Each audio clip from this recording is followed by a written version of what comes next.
guys, ආදරෙන් පිළිගන්නවා මගේ YouTube channel එකට. ඉතින් ඔන්න වෙනද වගේ මටත් මම ඔයාලට වීඩියෝ එකක් අරගෙන ඇවිත් තියෙනවා. අද මම වීඩියෝ එකෙන් ඔයාලත් එක්ක කතා කරන්න යන්නේ දෙතොල් අවපැහැගැන්වීම සම්බන්ධව. ඒ වගේම තමයි ඒ වගේ දෙයක්, ඒ කියන්නේ දෙතොල් අවපැහැගැන්වීමට මොනවද ඇතිවෙන හේතු සාධක වගේම ඒක නතර කරගන්න පුළුවන් ක්‍රම මොනවද කියන එක තමයි මම අද ඔයාලත් එක්ක කතා කරන්න යන්නේ. දෙතොල් අවපැහැගැන්වීම එහෙම නැත්නම් තොල් කළු වීම කියන එක ගොඩක් අයට තියෙන ගැටලුවක්. ඒක ගෑනු පිරිමි කියලා නැහැ, ගොඩක් අයට තියෙන ගැටලුවක් ඒක අද කාලේ. ඉතින් අද අපි වීඩියෝ එකෙන් කතා කරන්න යන්නේ සම්බන්ධව මම කලිනුත් ඔයාලට ඒ ගැන දැනුවත් කළා. ඉතින් වීඩියෝ එකට යන කලින් වෙනදා වගේ මතක් කරනවා මගේ channel එක subscribe කරන්න, like කරන්න, comment කරන්න, share කරන්න වගේම තමයි ළඟම තියෙන bell icon එකත් click කළොත් ඔයාලට මම දාන අලුත්ම videos බලන්න හැකියාව තියෙනවා. ඒ වගේම තමයි ඔයාලට ඉදිරියට උවමනා කරන වීඩියෝස් මොනවද, ඒ කියන්නේ රූපලාවන්‍ය සම්බන්ධ ඉදිරියට අවශ්‍ය වීඩියෝස් මොනවද කියලාත් මගේ කමෙන්ට් සෙක්ෂන් එකේ සඳහන් කරන්න. වගේම තමයි ඔයාලට මොනවාම හරි රූපලාවන්‍ය සම්බන්ධ ගැටලු තියෙනවා නම් ඒකත් මගේ කමෙන්ට් සෙක්ෂන් එකේ සඳහන් කරන්න පුළුවන්. මේ දේවල් වලටත් විසඳුම් ලබා දෙන්න මම සූදානම්. ඉතින් එහෙනම් අපි දැන් යමු වීඩියෝ එකට. තොල් කළු වීම කියන එක ඇති වෙන්නේ කොහොමද? පළවෙනියටම අපි කතා කරන්න හදන්නේ මේ සම්බන්ධව තොල් කළු වීම කියන එක ඇති වෙන්න හේතු සාධක මොනවද කියලා තමයි අපි පළවෙනියටම කතා කරන්න යන්නේ.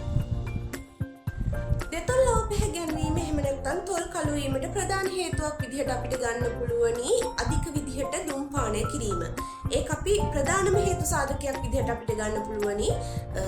අධික විදිහට ඔයාලා භාවිතා කරනවා නම් දුම්පානය කිරීම ඇත්තටම ඒක සෞඛ්‍යයටත් අහිතකරයි වගේම තමයි ඔයාලගේ තොල් කළු වීමට ප්‍රධාන විදිහට බලපාන හේතුවක්.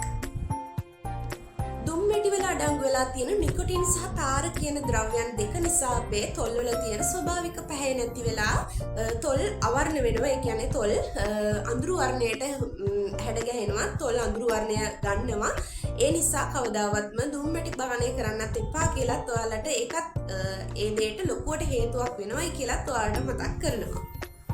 වගේම තමයි අපේ තොල් අවපැහැගැන්වීමට එහෙම නැත්නම් අපේ තොල් කළු වීමට ඊළඟ හේතුව විදිහට අපිට ගන්න පුළුවන් අධික විදිහට හිරු එළියට නිරාවරණය වීම. දැන් කාලෙන් ඒක ගොඩක් වැඩි, මොකද හිරු කිරණ ගොඩක්ම වැඩි. ඒ නිසා තද අවුවට යන්න එපා. එතකොටත් අපේ තොල් කළු වීම ඇති වෙනවා. මොකද මෙලනින් නිෂ්පාදනය වැඩි වෙන නිසා අපේ තොල් වල ඇති වෙන ස්වභාවික පාට නැති කරලා අපේ තොල් අවර්ණයක් ගන්නවා. ඒ වගේම තමයි අපේ ශරීරයට අවශ්‍ය කරන නියමිත ප්‍රමාණයට ජලය නොලැබුණොත්, ඒ කියන්නේ අපේ ශරීරයේ විජලනයට ලක් වුණොත්, ජලය අවශ්‍ය ප්‍රමාණයට අපේ ශරීරයට නොලැබුණොත් ඒක අපේ තොල් වලට දැඩි විදිහට බලපානවා අපේ තොල් වලට. එතකොට ඒ වගේම වියලි බවක් වගේම අපේ තොල් අවර්ණ වෙන්න ගන්නවා අපේ ශරීරයට අවශ්‍ය ප්‍රමාණයට ජලය නොලැබුණොත්.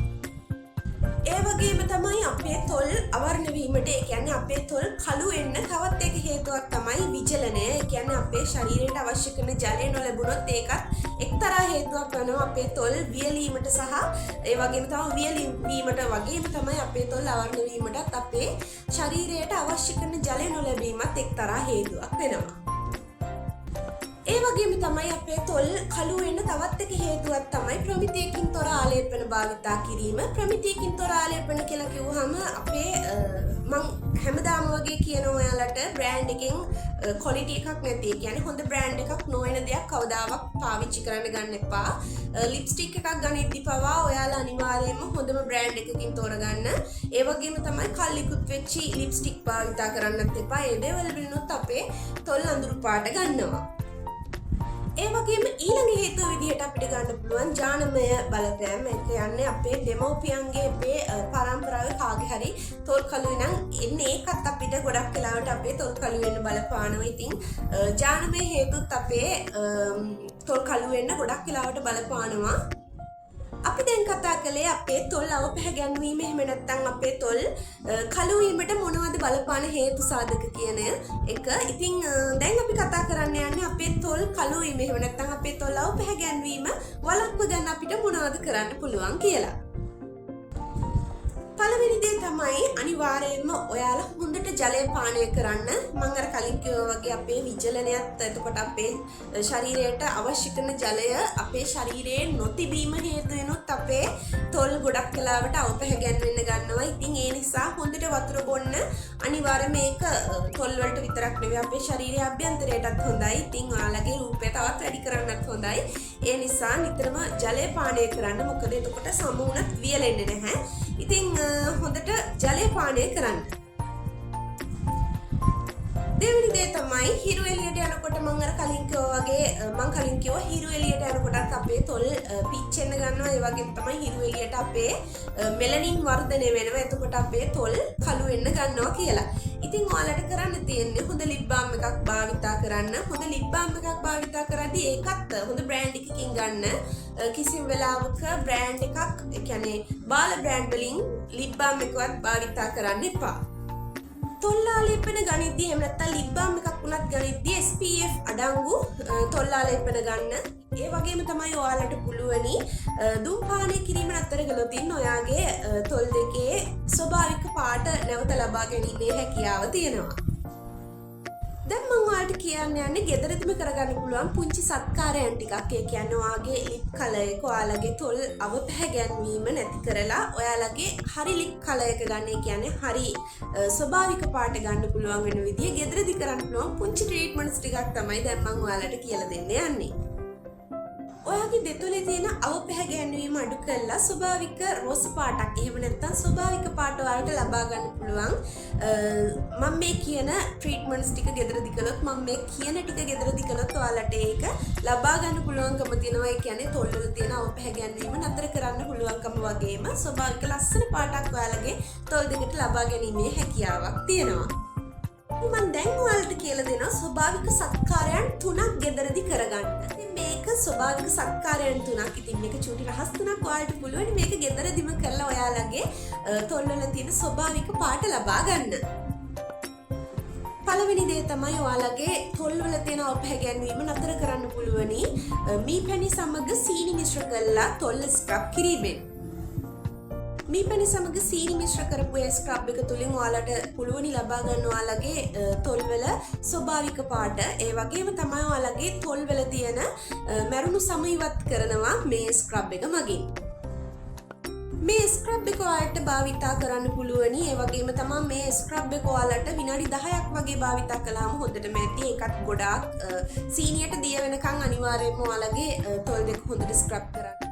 ගොඩක් ලොකු කැට තියෙන සීනි ගන්න එපා. කිසිම වෙලාවක සාමාන්‍ය සයිස් කැට තියෙන සීනි ගන්න. මේ විදිහට දෙවෙනි සත්කාරයේ විදිහට මම ඔයාලට කියලා දෙන්නේ ඔයාලගේ තොල් වල ආලේප කරන්න පුළුවන් බීට්රූට් ටියුෂ.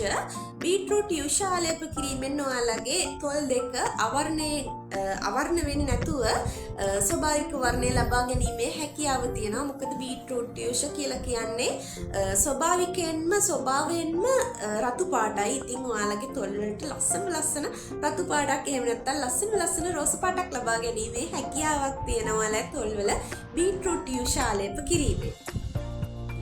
තුන්වෙනි කාරණේ විදිහට ඔයාලට කියන්න පුළුවන් ඔයාලගේ තොල් වල ලෙමන් යුෂ ආලේප කිරීමෙනුත් ඔයාලගේ තොල් වල තියෙන අධික විදිහට අඳුරු පැහැ ඉවත් කරලා තොල් දෙක ලස්සන රෝස පාටක් එහෙම නැත්නම් ලස්සන ඔයාලගේ ස්වභාවික පාට තොල් දෙකේ ලබා ගැනීමේ හැකියාව තියෙනවා ලෙමන් යුෂ ආලේප කිරීමෙන්.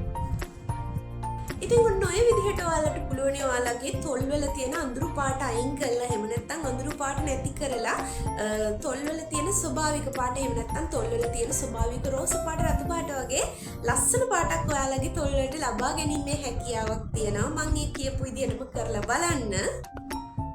ඉතින් මං හිතනවා අද වීඩියෝ එකනොත් ඔයාලා මොනවම හරි දෙයක් ඉගෙන ගන්න ඇති කියලා. මතකයි මගේ channel එක subscribe කරන්න කියලා ආදරෙන් වෙනද වගේම ආයෙ පාරක් ඔයාලට මතක් කරන ගමන් එහෙමනම් මං ගිහින් එන්නම් ආයෙත් දවසක මේ වගේම වීඩියෝ එකක් අරගෙන එන්න පොරොන්දුයි.